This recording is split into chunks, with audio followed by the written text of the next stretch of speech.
Okay, good morning, everybody. Welcome. This is our last Zoom with the principal for 2021.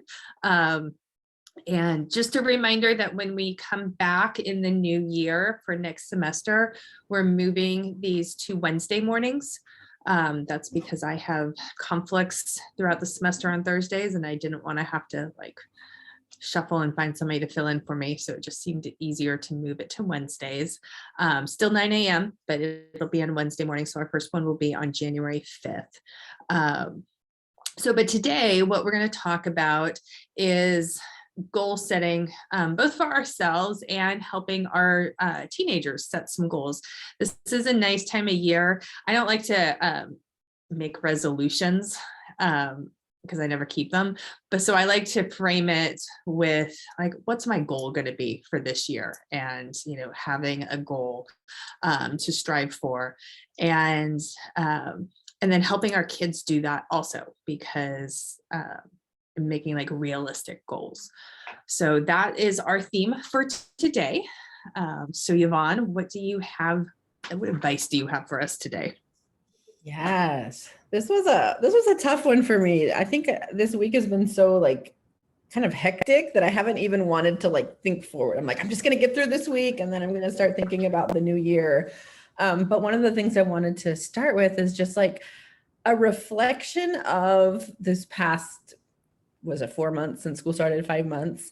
And I think one of the things that I forgot is how quickly we shifted from being at home and maybe having this slower pace of life to just full on coming back to school, coming back to work, going back to the daily grind, and how difficult that was. And I was kind of debating on sharing the story, but here we go.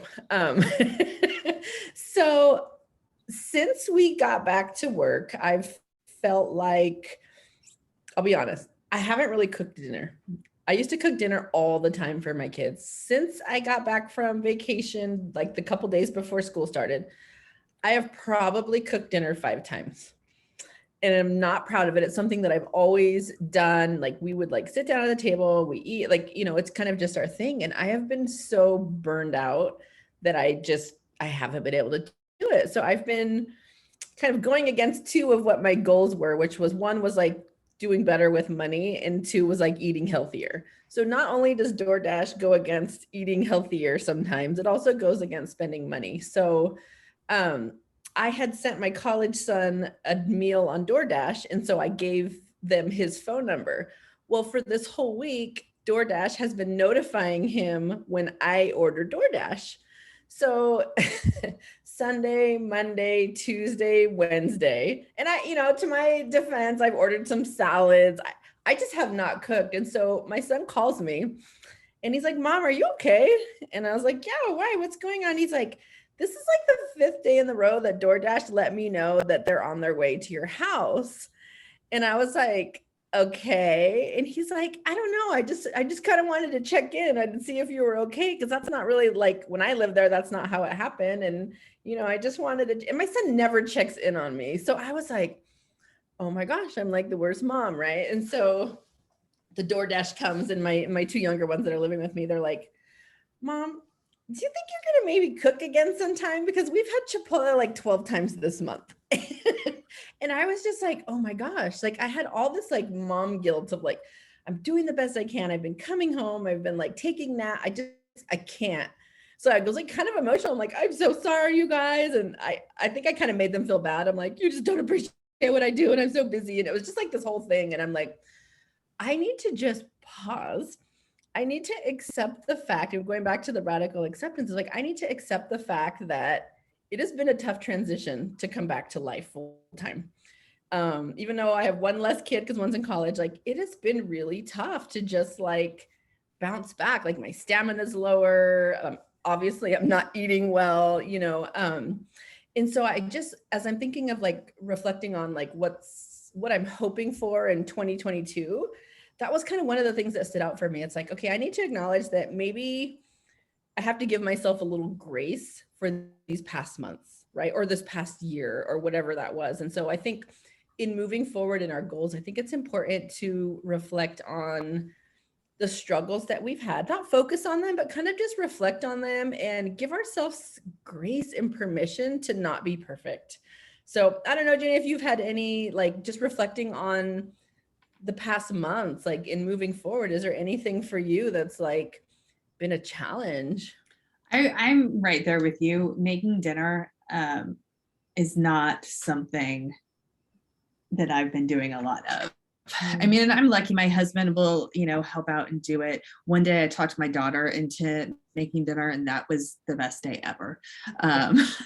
So it's just that I come home and I'm so tired. I'm like, oh, I just don't want to do that. And then because then I have to help Nathan with his homework, and like, it's just like so much.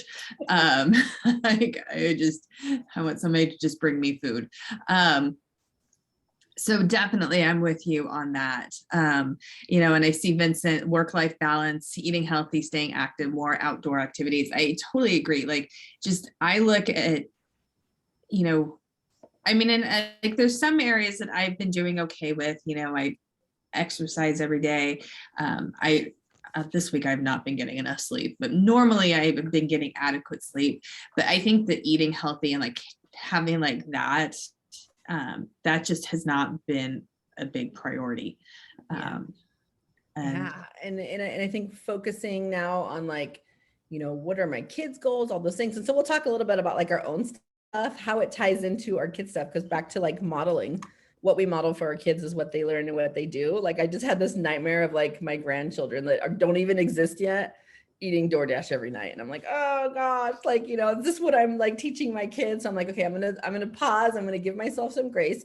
It was a tough year. I'm going to try to be a little bit more organized in, 2022. That's my hope, and getting things done. But I just want everyone to just kind of reflect on what the struggles were, acknowledging that it was really tough to come back from the lifestyle that we lived for a year to now, and that it's okay. Like, it doesn't have to be perfect. We don't have to be perfect. So I think for us, it should be a time to just reset, right? A lot of times we'll go into like, January 1st, I'm going to head to the gym and whatever. But what I want us to kind of focus on is resetting through these next couple of weeks when we have a little bit of pause. I know some of us are still working and things, but with the kids being home and there being a little bit more time to just think and plan, I think right now is a really appropriate time to start setting some goals for the year, to start setting some goals. And sometimes, I don't know about you, but I'm like an instant gratification person. So when I think of like long-term stuff, sometimes I need things a little more short-term. So sometimes like a Monday reset, if you will.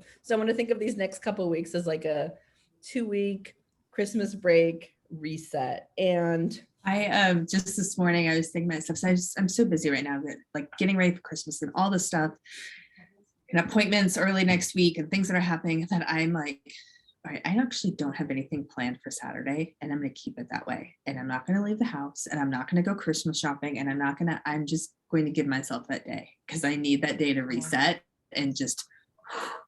Yep. So I think that was kind of the intention of having this topic today, right before this break, that you use the break to take that time to reset and then look forward to what's next. And I just want to add on, I was just thinking about, Yvonne, you were mentioning that, this year has been so hard, or just past 4 months coming back to school, and just like our lives are changing, but then also just the constant barrage of bad news constantly, and like how that affects us.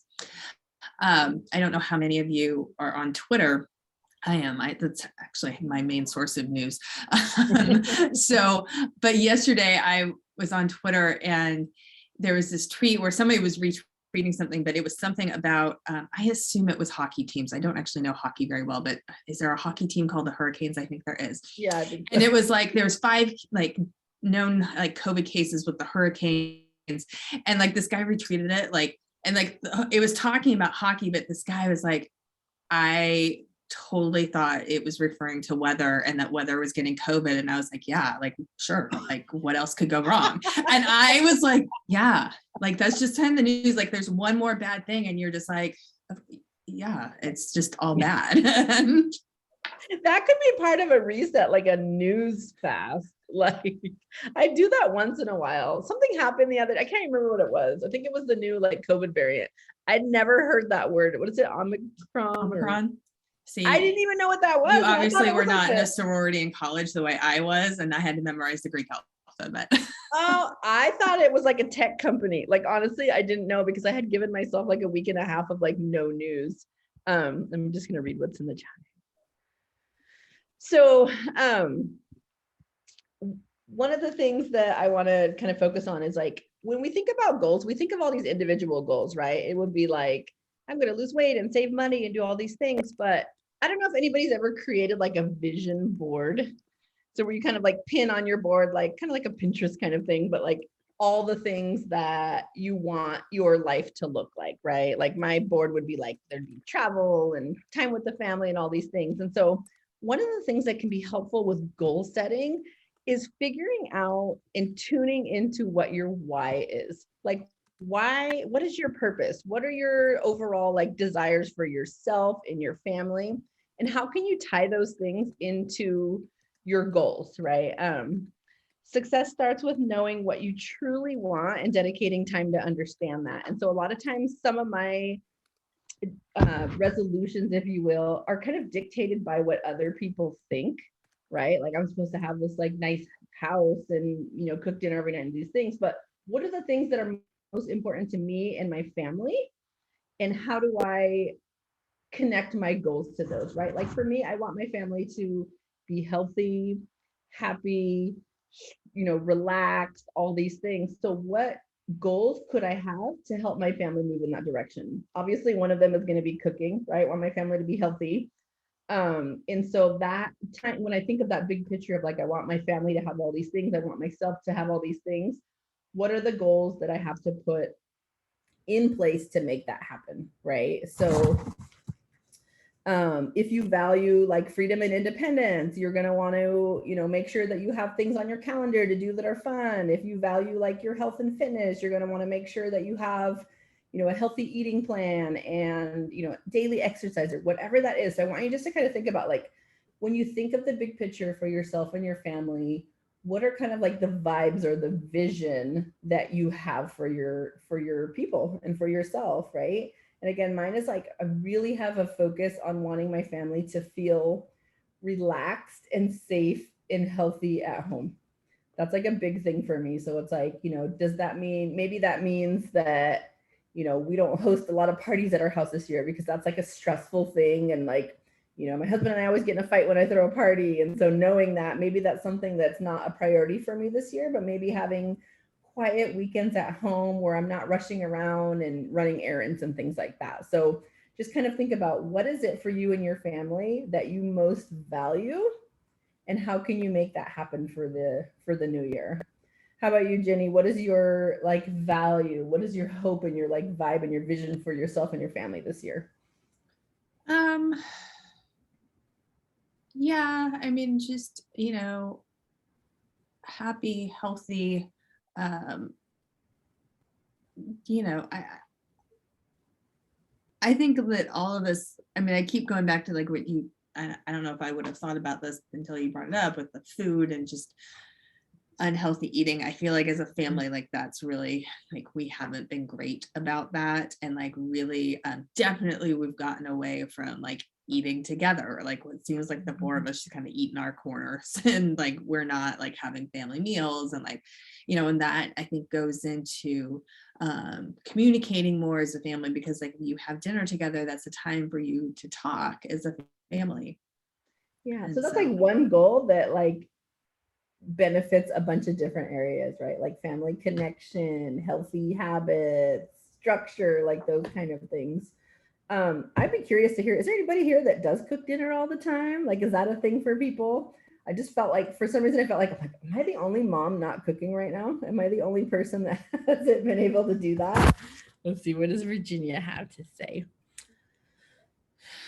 Yep. I'm learning that I need to have a goal to take care of myself and keep my own cup full so that I could pour into others. For example, if I'm eating right, I will reflect onto my family and cook right for the family. Absolutely, Virginia. If we are not taking good care of ourselves, we're not able to take care of our family. if I'm not eating healthy myself, then it's not the priority for me to do that for my family. And so making sure that, that's a good goal, I think, for everyone, is to have, structure in giving yourself time to breathe.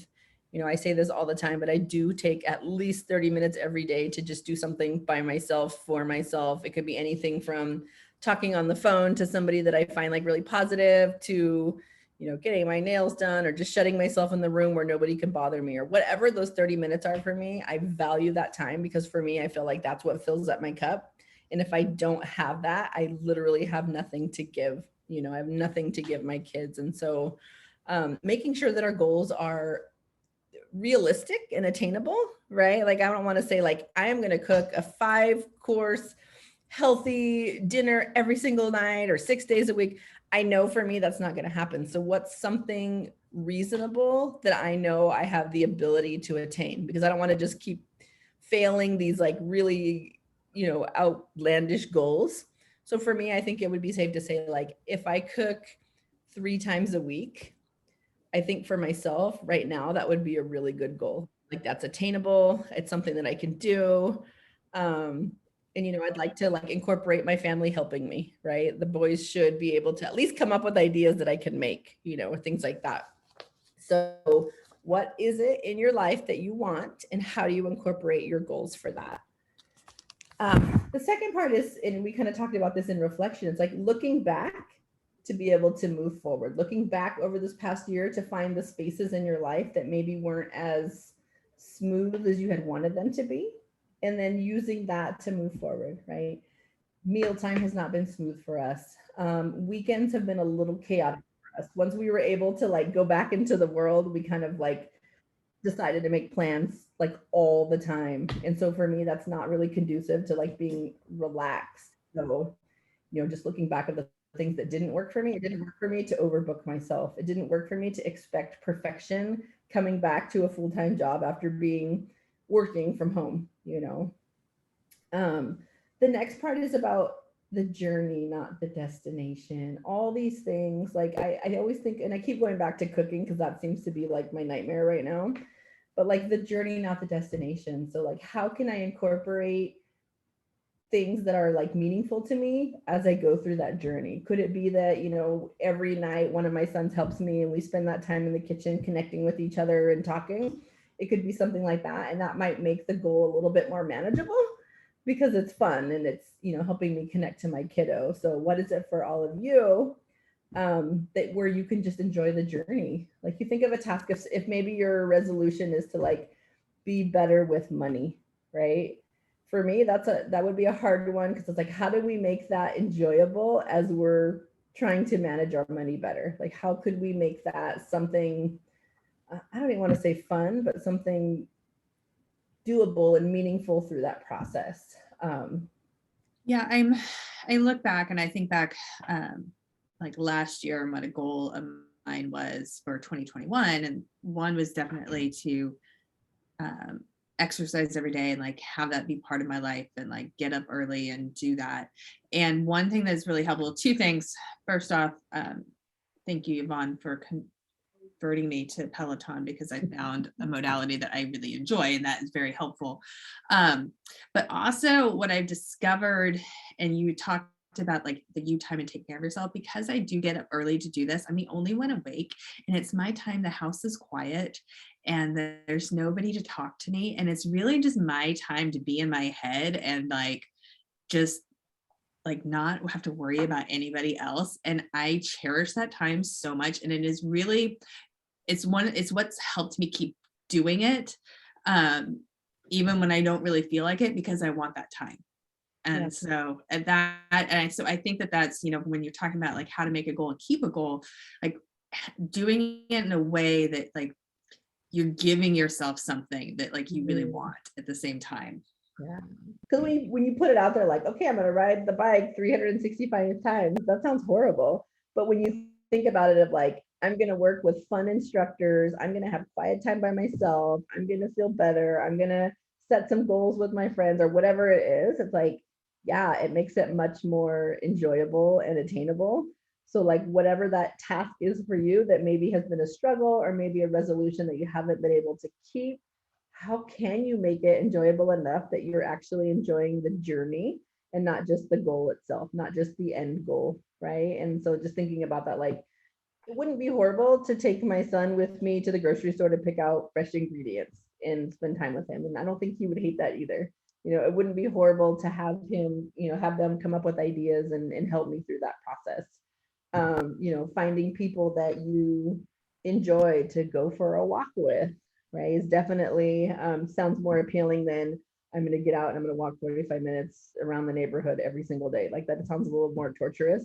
So whatever that is for you and your family, making sure that it's something that you don't hate. Like I'm never going to sign myself up to run every day because I don't run. Like that would never happen. This next piece, I kind of like it. It talks about budgeting your energy dollars. And what that basically means is like we only have so much energy and motivation each day, right? So let's say I have 10 energy dollars that I can use. I can use 5 of them up on scolding my kids all day, and then I'm kind of left with nothing else to sustain myself. So how do I budget those? Effective goal setting must be realistic in the context of your available resources, time, and energy, right? And finances, right? I can't say I'm going to get a massage every single day because I can't afford that, right? Or I'm going to, spend 2 hours talking to my kids every evening. Like I don't actually have the ability or the capacity to do that. So figuring out how many energy dollars do I have to spend and where are the most important areas to spend them, right? For me, it's family. I spend a lot of energy dollars wandering around at Marshall's and Target. I really like that's kind of like my outlet and go to, or, hanging out with friends. So then when I come home, I'm kind of spent, I'm spent at work. I spend a lot of those dollars at work. And when I come home, I got one energy dollar left to make dinner, hang out with my husband, talk to my kids, do laundry, and I can't do it. And so making sure that I kind of give myself permission to say no to things. That was a big thing that I learned over the pandemic of like, I don't have to say yes to every event. I always had this sense of guilt.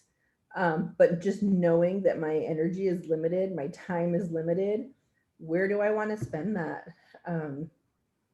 Another thing that I've kind of focused on this year is I only have a certain amount of free time. I want to spend it with people and in places that I really want to be. So how many things did I used to say yes to that were obligations versus how many things did I actually want to be involved in? Right? Like there's certain parties and people that I just went to because I was supposed to. And I feel like I've got this new awareness of like, man, I only have 2 days on the weekend and a couple hours in the evening. Where do I want to be? Just the other day, it was last weekend, I think, my daughter got this invitation to do something with some friends and she didn't want to go. She didn't feel like it. She's like, what excuse can I give them? And I'm like, just say no. Just say you don't want to. And she like looked at me like I was crazy. And I'm like, well, maybe this is something that you learn when you're in your late 40s and you're too tired and you're just like, and like, you just have the freedom to be like, no, I don't want to do that. I'm not going to. And so our kids is like they may not be there yet on, they have to like come up with these elaborate excuses to get out of something. But teaching them the beauty of just being like, no, not going to do that. Yeah. And maybe using the analogy of like energy dollars. It looks like you're out of dollars. Are you sure you want to go hang out at the mall? Or maybe you should save those dollars today of hanging out with so-and-so so you can really engage tonight at the party you want to go to or whatnot.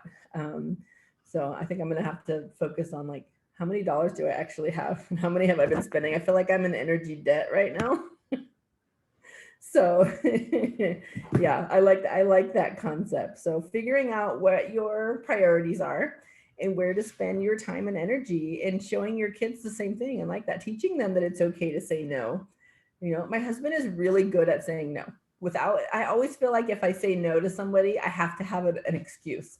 Like, oh, I can't, I should stay home, and he's so good. So like, I kind of feel bad that he kind of becomes the bad guy. I'm like, just tell my mom no. And he's like, no, not today. Like, no, and nobody expects an explanation from him because he's never given one. And he's totally okay with that. And me, I'm like, oh my gosh, I got to feign illness. Like, what do I have to do to get out of it? Kind of like Hannah. And Yeah. it's like, we don't have to do that. We don't owe anybody our time. Like, it's something that's okay, and we should normalize protecting ourselves, our space, and our energy. And I don't think that's something that I'm very good at. And we'll talk a little bit about teen goals, and maybe that can be something that we add to there, of like telling them it's okay to say no. Obviously, don't want them saying no to like their homework, but like things like, like social stuff. Because great, I'm gonna teach my kids that, and they're gonna be like, "No, mom, I don't have the energy to clean my room today." So be careful when you're teaching that concept. And then the last one here is practice gratitude. Setting goals makes us think about the things that we haven't achieved yet, which can lead to fixation on what we don't have. So make sure that we're not always just aspiring to have the things that we don't have or live the life that we don't have, but really practicing gratitude in what we have now. I have my kids at home and we get to spend time together, and sometimes it's more stressful than others, but I'm so grateful that I have that. And there's certain things in my life that I wish were better, but I'm content knowing that like I'm doing the best that I can. I'm not a perfect mom. I'm not the perfect social worker, perfect wife, but I'm really like legitimately doing the best I can. And I know I can rebalance my energy in some ways. But I'm grateful for this year, for being back at work. I feel like I've spent a lot of energy talking about like, oh my gosh, it's been so stressful this year, but I'm so grateful to be back, to be working with the teenagers again, and just like doing what I love, and acknowledging that, yeah, it is stressful. Just because we love it and we're grateful for it doesn't mean that it's not hard. And that's one of the things that I talk to teenagers about all the time. Life is hard. There are hard things, and you can do hard things. And so using that, like that modeling behavior. I just have a few tips about teen goal setting and what's effective. And this one sounds so like obvious, but it says make sure that teen goals are their goals. What are your kids' goals for themselves versus what are your goals for your kid? Right? My goal for my son was like, I want you to get a B or higher in English. That would be fantastic. My kid's goal is to do the bare minimum to get a passing grade. Okay, I think mine might be like what we would want for our kiddos, but how do I convince my kiddo that that should be his goal? I'm not sure that I can. I can try, but I have to kind of meet him where he is. I would add on to I would add on to that not only like make sure it's not your goals, but make sure it's not their peers' goals. So one thing I see with teenagers a lot is they think they have to do something, or they think they have to take a class, or they think they have to like go a certain route because that's what their friends or their peers are doing, and they think that that's just the way they have to do it. And so it's not even like their goal, it's just what they think they have to do. And so I think that that's an important conversation to have with your teenager. And actually, I was thinking about this yesterday. Yvonne and I were texting about what we're going to talk about today. And at the same time, I was in a meeting and I was talking to Nancy Pereira, who's our assistant principal. Nancy's daughter, I don't think she'd mind that I would tell you the story. Nancy's daughter is a freshman at Piedmont Hills. And so your kids, this is actually a great thing to use over the break and a great way to talk about goals with your kids. And so I'm actually excited the timing about this. All the students have been working with the counselors on their 4-year plans. Like in the past couple of weeks, they have been. And so ask your kid, like, to show you their 4-year plan. And so Nancy saw her daughter's 4-year plan and she's like, why are you taking like all of these crazy classes? Like just like 9 million AP classes and stuff like that. Just stuff that like, as a parent, Nancy's like, you don't have to do that. Why? That's going to stress you out. That's not going to be good for you. And so that is a really great way, a great starting point to have this conversation with your kid about like goal, because like it's going into long-term goals, like long-term, like what do you want to do with your life? What do you want? Where do you want to go to college? What do you see yourself doing after high school? Because that's like, they should be building this plan to get them to that. And so if they have no idea and they just think, well, that's what everybody says I have to do, that's not necessarily the best. Now I want to look at her 4-year plan, and I got to look at my son's. My son's also a freshman, And you know what's funny is that I didn't realize that that's what they were doing, but he was talking about, he said, what's that English class senior year that's not supposed to be as hard as the other classes? It starts with the E. That's what he said. I don't know. And I was like, why? Is that what you want? And he's like, yeah. So I was like surprised because, you know, he's already trying to stack next year with like, you know, with an AP class or whatnot. But yeah, what are your kids' goals for school? You know, that's a great, when do they have to decide that by, or when are they working on that? So they've been working on it. And like when the counselors were doing presentations last Okay. week, like this is what they were presenting on how to make their 4-year plan. Yeah. And so that's what they've been working on. And then they're going to, like the next steps with it is when we come back in January, kind of, you know, learning, there's going to be elective fairs and stuff, learning more about classes. And then in February, they're going to meet one-on-one with their counselors to actually pick their classes for next year. But like the idea with the 4-year plan, and like if you have a freshman that you're like, well, they don't know what they're going to want to do this year, they can always change they're not locked in. Okay. And like, okay, it's not set in stone. It's not set in stone. They can always be changed. But the idea is that to get them to start thinking about what they want to do, like, yeah, and like start thinking about, my goal is to get into UC Berkeley. Well, the reality is if you want to get into UC Berkeley, you have to take certain types of classes. And so you need to start planning that out. But if your goal is to get into, you know, East Bay, like it's a much easier to get into. It's not quite as rigorous. And like, you don't necessarily have to take the same level of classes. And so that's the idea behind it. Okay. No, I think that's helpful. I love this comment by Jay. 2022 goals. He can't even decide on what he wants for breakfast this morning. I hear you. You know, I've had this conversation with a lot of people, but when I think about being a freshman, I cannot tell you that I ever remember having a conversation about my future, ever. I was talking about who I liked in my class and what was happening with our sporting events. I cannot, like, I don't know, like maybe I did and I don't know about it, but it wasn't not like on the forefront of my mind. And I think that's just where they are developmentally. And so I was 15 years old. My goals would not have been academic. No, like at all. Like I would be happy right now if my kid was like, I just want to be a better human. Like, cool. Like, or take a shower every day and brush my teeth every day. Like that's where we are right now with one of mine. And so, yeah, just remembering that too. It's like, I know it's hard to kind of go back into that time frame. It's hard to remember for me because it was so long ago, but I know for a fact that even my junior year in high school, I wasn't really thinking about what I wanted to be forever. My goal is not put too much pressure on my son and make him think too much after high school, but focus on the now and have an idea about later. That seems to be working for me right now. I think that's fantastic. Somehow I ended up subbing a freshman Spanish class yesterday.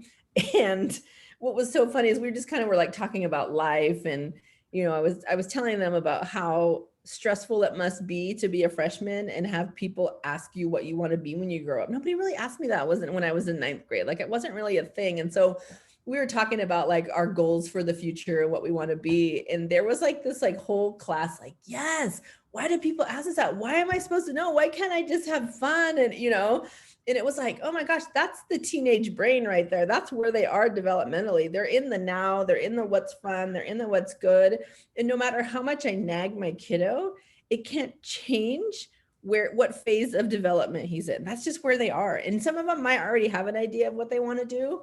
You know, we were also talking about like, if we were to do the career that we thought we were going to do when we were in kindergarten, what would we all be? Well, there's like 12 astronauts and, you know, and it's like we change so much and grow so much, yet there's so much pressure for us to just know.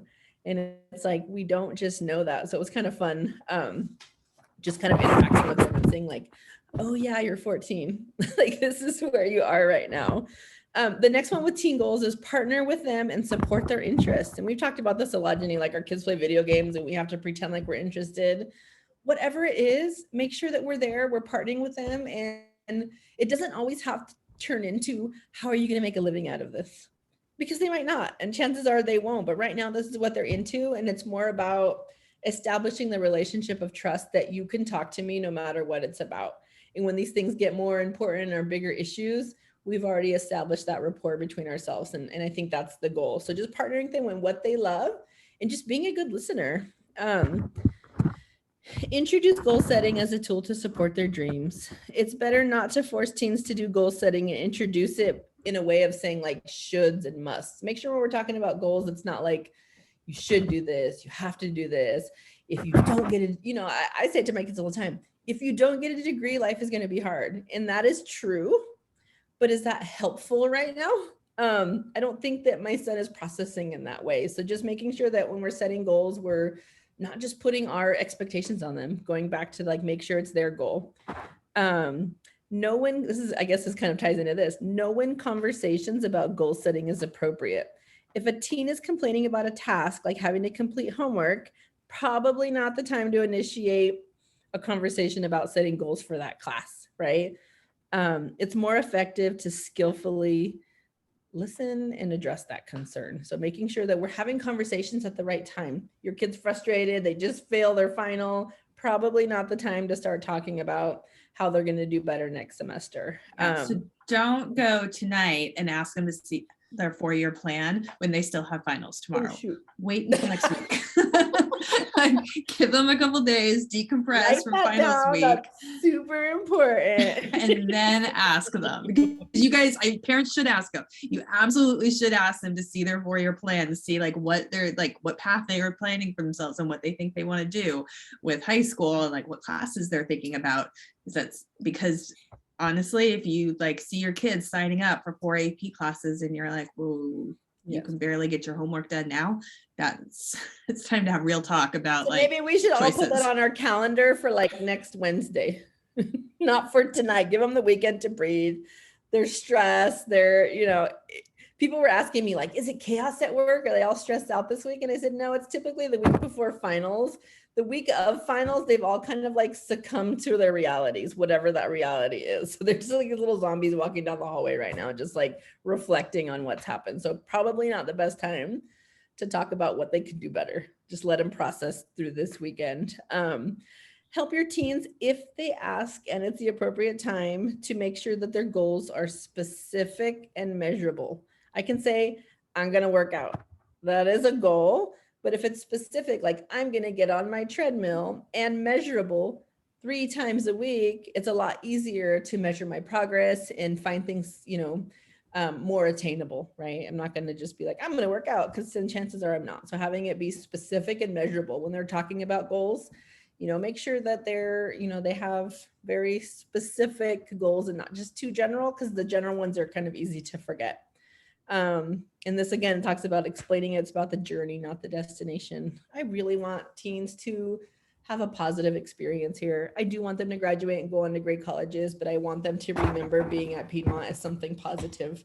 There's so much fun stuff that is going on campus. There's other things that they can focus on. We want them to do well, but I don't want them to reflect and look back and just be miserable about the experience here. So it is important. So making sure that their high school journey should be fun. They should be in clubs. They should be talking to people. They shouldn't be tortured like in their bedroom all day long studying for math tests, So just making sure that they enjoy the process, and help them see a deeper value and benefit to their goal.